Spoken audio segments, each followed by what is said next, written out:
Harleen, ano ang mga isyung natanong kay Vice President Sara Duterte sa pagtalakay sa kanilang proposed 2024 budget?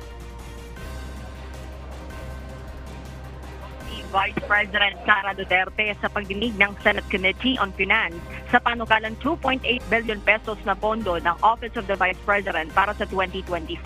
Dito na kwestiyon ng mga senador ang lumabas sa Commission on Audit Report na mayroong mahigit 400 security detail ang Vice Presidente. Kinumpirma ng OVP na mayroong 433 Vice Presidential Security and Protection Group o VP-SPG as of December 2022.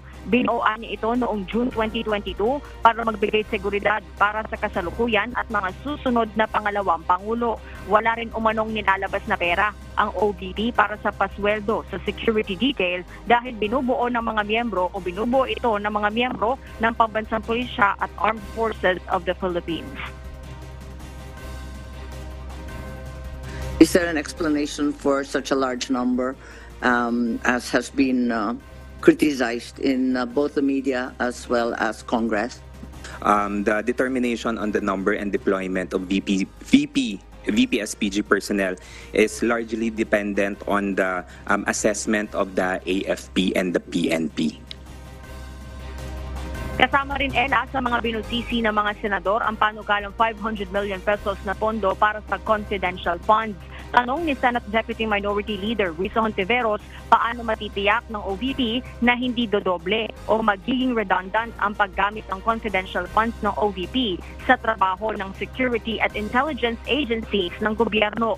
Depensa ni VP Duterte para umano ito sa ligtas at matagumpay na implementasyon ng lahat ng mga programa ng OVP at para na rin anya sa kanyang trabaho bilang co-chairperson ng National Task Force to End Local Communist Armed Conflict o NTF-ELCAC.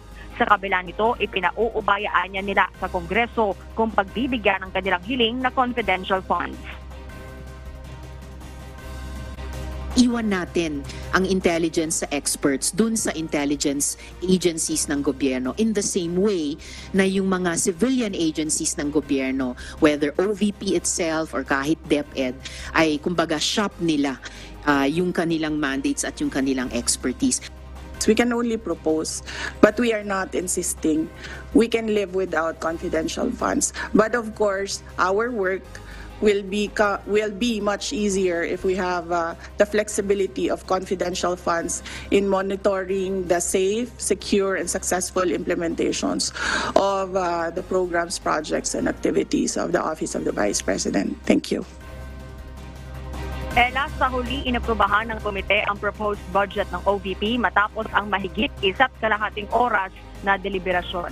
At yan muna ang update mula rito sa Senado. Balik sa iyo, Ella. Maraming salamat, Harleen Delgado.